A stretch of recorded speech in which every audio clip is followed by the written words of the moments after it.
मेरे प्रिय बच्चे, वो आ रहा है तुम्हारे जीवन में प्रवेश करने। तुम्हारे जीवन के बहुत बड़े बड़े छुपे हुए रहस्य वो हटाने वाला है।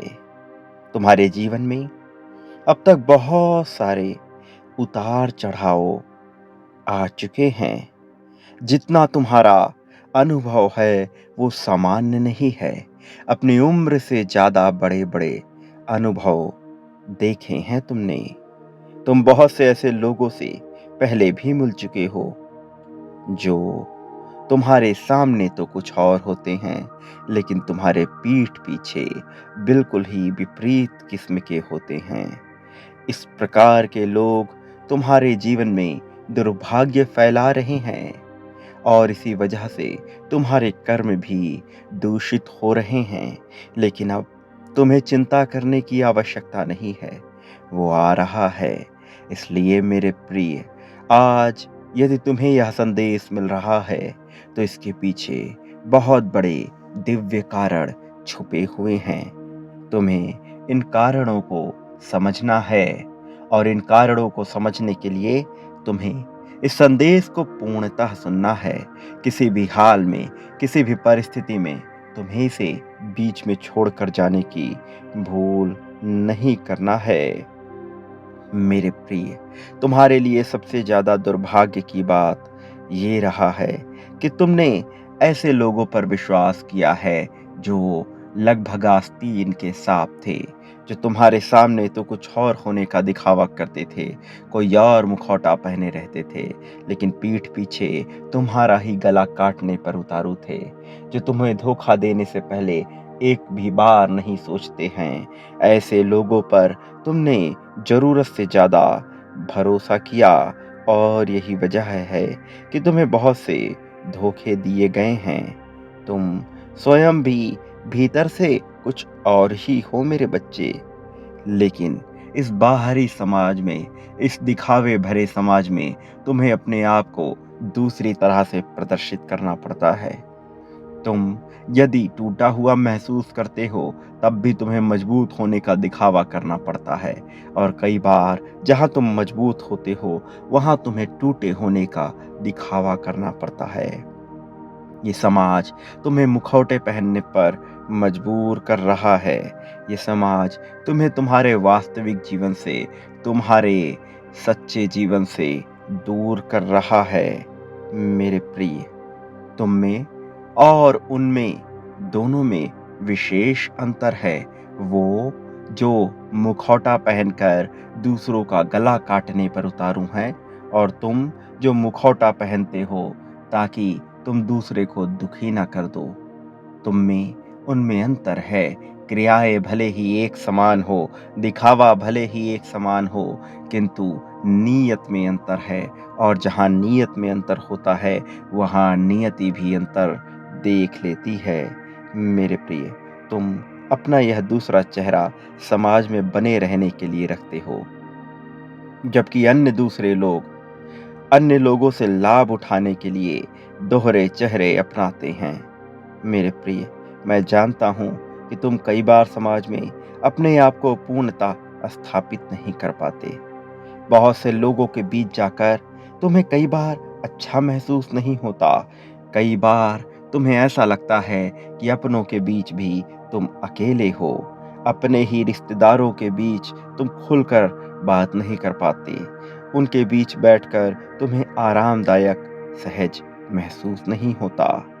तुम अपने मन में उदास होते चले जाते हो जब तुम ऐसे लोगों के बीच मौजूद होते हो जिनके साथ तुम समाज में सहजता पूर्वक नहीं रह पाते, जिनसे अपने दिल की बात नहीं कह पाते हो।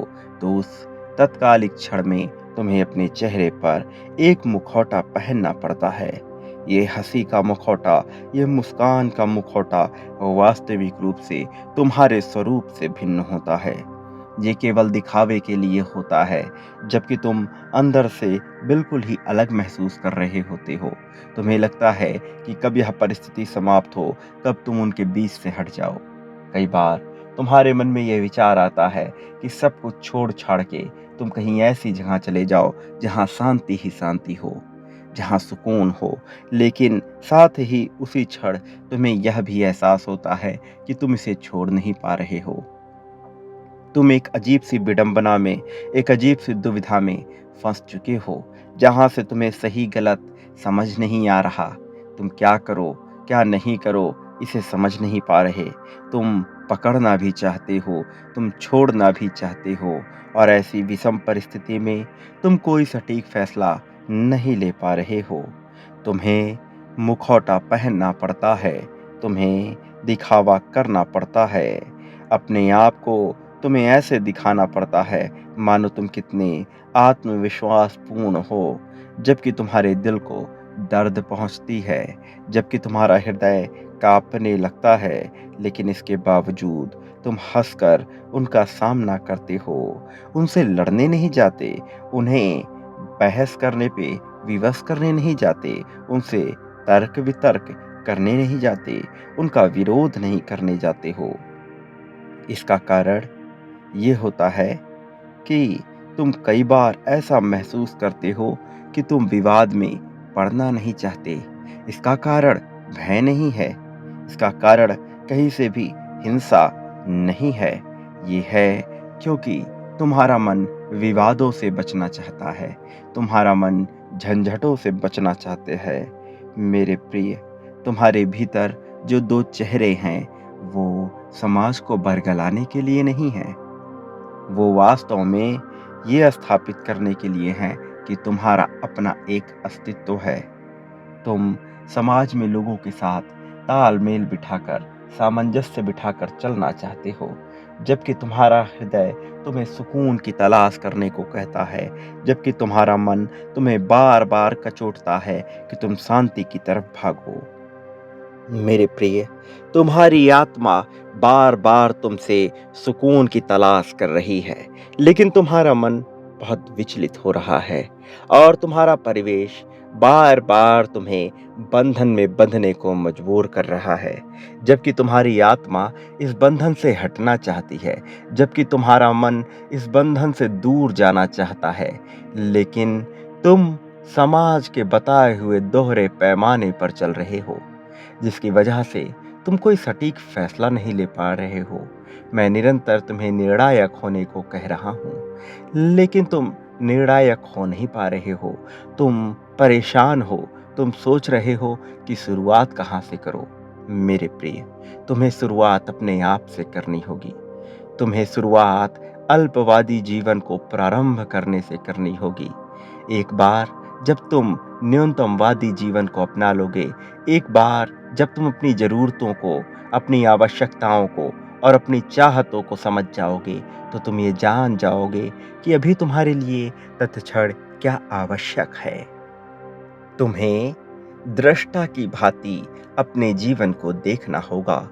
जब तुम जीवन को नियंत्रित करने का प्रयास करते हो, तो ये प्रयास सर्वदा ही विफल हो जाएगा। ये प्रयास कभी भी सटीक नहीं होगा। ये प्रयास कभी भी तुम्हें आगे लेकर नहीं जाएगा, क्योंकि इस संसार में कोई भी जीव अपने जीवन को नियंत्रित नहीं कर सकता है। जरा विचार करो कि क्या यह जीवन तुम्हारे मन, बुद्धि एवं चित्त से तुम्हें मिला है? क्या इस जीवन में मृत्यु तुम्हारी बुद्धि, मन या चित्त तय करेंगे? ऐसा नहीं होता। तो फिर जीवन को तुम क्यों नियंत्रित करना चाहते हो? अपने मन, बुद्धि और चेतना के द्वारा। जब तुम इसे नियंत्रित करने का प्रयास करोगे, तो ये हमेशा विफल ही होता रहेगा। इसलिए इसे नियंत्रित करने का प्रयास छोड़ दो और दृष्टा की भांति अपने जीवन को देखते जाओ। तुम्हारे साथ जो भी घटित हो रहा है, उसे सहर्ष स्वीकार करो। देखते जाओ कि तुम्हारे साथ क्या हो रहा है। यदि सुख आ रहा है, तो भी खुश होकर उसे मौज में रहकर जीते रहो, देखते रहो। यदि दुख आ रहा है, तो उसे भी चुनौती मानकर देखते रहो और देखते रहो कि उस चुनौती के क्षण में तुम्हारी बुद्धि तुमसे क्या कह रही है। उस चुनौती के क्षण में तुम क्या करने वाले हो। परिणाम की चिंता नहीं करो। मैं तुमसे निरंतर कह रहा हूँ कि मैं तुम्हें हारने नहीं दूंगा, मैं तुम्हें थकने नहीं दूंगा। इसलिए मेरे प्रिय, तुम परिणाम की चिंता त्याग दो। तुम ये त्याग दो कि तुम्हारे साथ कुछ भी बुरा होगा। मैं निरंतर तुम्हें ये बता रहा हूं कि तुम्हारे साथ कुछ भी बुरा नहीं होगा। फिर आखिर तुम क्यों घबरा रहे हो? क्यों बिना मतलब ही बेचैन हुए जा रहे हो? क्यों अपने जीवन को तकलीफ पहुंचा रहे हो? तुम जितना ज्यादा चीजों को नियंत्रित करने का प्रयास करोगे, जीवन तुम्हारे हाथ से उतना ही ज्यादा छूटता चला जाएगा। और जितना ज्यादा तुम सहज रूप से जीवन जियोगे, उतनी ही ज्यादा प्रसन्नता तुम्हें प्राप्त होगी। इसलिए तुम ये मत सोचो कि तुम्हें प्रारंभ कहाँ से करना है, तुम्हें शुरुआत कहाँ से करनी है। तुम ये सब कुछ त्याग दो, यह सब कुछ छोड़ दो। तुम जिन चिंताओं में घिरे हो, वास्तव में उनका कोई मूल्य नहीं है। वो चिंताएं बेमानी हैं। समय के साथ ये चिंताएं क्षीण होती जाएंगी। तुम याद करो, पहले तुम जिन समस्याओं से गुजर रहे थे, तुम्हें लगता था कि यहीं से तुम्हारी जिंदगी खत्म हो गई है। तुम्हें लगता था कि अब तुम्हारा आगे कोई वजूद बचा नहीं रहा। लेकिन अंततः क्या हुआ? क्या तुम्हें याद है? उसका परिणाम क्या हुआ? तुम कभी भी समाप्त नहीं हुए मेरे प्रिय। तुम उन चिंताओं से उबर गए, तुम उन चिंताओं से पार पा गए। लेकिन पुनः तुम्हारे साथ एक नई समस्या आ खड़ी हुई। कभी तुमने विचार किया कि तुम इन चिंताओं से कैसे निकल आए? और कभी तुमने विचार किया कि पुनः तुम्हारे समक्ष ऐसी चिंताएं फिर से क्यों खड़ी हो गई? जब तुम्हें लग रहा था कि अब तुम्हारी जिंदगी खत्म सी हो गई है, तुम उन समस्याओं से पार पा गए। लेकिन जब तुम्हारे सामने पुनः एक नई समस्या आई, तो तुम्हें फिर से लगा कि तुम्हारे जिंदगी का कोई वजूद ना बचा। मेरे प्रिय, गौर करो कि तुम्हें किसने बचाया। गौर करो कि तुम पुनः समस्या में क्यों फंस गए। जब तुम इसका आकलन करोगे, तो ये जान जाओगे कि ये समस्त चिंताएं बेमानी हैं। ये सुख, ये दुख, ये पीड़ा, ये कष्ट, सब कुछ बेमाना है। इस संसार में जीवन एकमात्र सत्य है। जब जीव पैदा होता है, तो वो यहाँ रहने लगता है, जीवन जीने लगता है। यही एकमात्र सत्य है। तुम्हें इस सत्य को स्वीकार करना होगा। जब तुम इस सत्य को स्वीकार कर लोगे, तब तुम ये जान जाओगे कि वास्तव में तुम्हें क्या चाहिए और तुम्हें क्या नहीं चाहिए। तुम्हारा जीवन एक ऐसे दोराहे पर आकर खड़ा हो गया है, जहां से तुम्हारे लिए जीवन जीना मुश्किल हो रहा है, क्योंकि तुम तय नहीं कर पा रहे हो कि तुम किस मार्ग का चुनाव करो। कभी तुम्हें कोई मार्ग सही लगता है, तो कभी तुम्हें दूसरा मार्ग सही लगता है। कभी तुम एक गुरु को पकड़ते हो, तो कभी वही गुरु तुम्हें बेमाना लगने लगता है, और पुनः तुम दूसरे गुरु को पकड़ लेते हो। इस तरह पकड़ना छोड़ना तुम्हारे जीवन में लगा हुआ है। तुम पिछले कई सालों से एक ऐसे पल की तलाश में रहे हो, जहां से तुम्हारे जीवन को गति प्रदान हो, जहां से तुम्हारा जीवन फिर से उठ खड़ा हो, जहां से तुम्हारे भीतर सूर्य की रोशनी भर जाए, जहां से प्रकाश तुम्हारे भीतर ऐसे भरे कि तुम एक प्रकाश स्तंभ के रूप में मजबूत तरह से टिक जाओ, जहां से ना केवल तुम अपना बल्कि लोगों का भी भला कर सको। तुम ऐसे पल की तलाश में रहे हो, लेकिन हर बार एक उम्मीद की, एक आशा की किरण दिखने के बावजूद परिस्थितियां कुछ ऐसी बन जाती हैं कि तुम थम से जाते हो, ठहर से जाते हो। लोगों से साथ मिलने के बजाय तुम्हें और भी ज्यादा पीड़ा मिल जाती है, धोखा मिल जाता है, तुम्हें और भी ज्यादा कष्ट मिल जाता है। मेरे प्रिय, मैं जानता हूं कि कैसे कितने ज्यादा लोगों ने तुम्हारे दर्द को बढ़ाने का कार्य किया है। कोई तुम्हारे दर्द को समझ ना सका। समझना तो दूर, बल्कि और भी ज्यादा तुम्हारे जीवन में दुख भेजने का कार्य कर दिया है। लेकिन उनमें से कुछ ऐसे भी लोग रहे हैं जो तुम्हें अपने पूरे दिलो जान से चाहते हैं, जो सदा ये चाहते आए हैं कि तुम्हारे जीवन से सभी कष्ट समाप्त हो जाए। तुम्हें उन लोगों का चुनाव करना है, तुम्हें उन लोगों का चयन करना है और तुम्हारा ये दिल जानता है कि वो कौन है जो तुम्हारे अपने कहे जाने योग्य है। मेरे प्रिय, हर कोई तुम्हें 100% समझ नहीं सकता है, इसलिए तुम्हें अपने भीतर कुछ बदलाव करने होंगे। ये सोचने की प्रक्रिया बदलनी होगी कि हर कोई तुम्हें पूर्णतः समझ ले। ऐसा हो सकना संभव ही नहीं है मेरे प्रिय। इसलिए तुम इस तरह की बेईमानी बातों का त्याग कर दो कि हर कोई तुम्हें समझे। इसके साथ ही हर किसी को खुश करने की, हर किसी को खुश रखने की अपनी कला का भी त्याग कर दो। मैं जानता हूँ तुम चाहते हो कि हर कोई तुमसे प्रसन्न रहे। तुम किसी को दुखी नहीं देखना चाहते, ना ही किसी को दुख देना चाहते हो। इस वजह से तुम अपने चेहरे पर भी मुखौटे ओढ़े घूम रहे हो। ये दोहरा चेहरा तुम्हें कहीं लेकर नहीं जाएगा। मैं जानता हूँ कि तुम ये दोहरा चेहरा केवल समाज में सामंजस्य बिठाने के लिए अपने ऊपर लादे हुए हो, लेकिन यही दोहरा चेहरा तुम्हारे दुख का कारण बन सकता है, क्योंकि जब तुम दोहरे चेहरे अपने ऊपर धारण करते हो, तो तुम लोगों को खुश करने का कार्य प्रारंभ कर देते हो।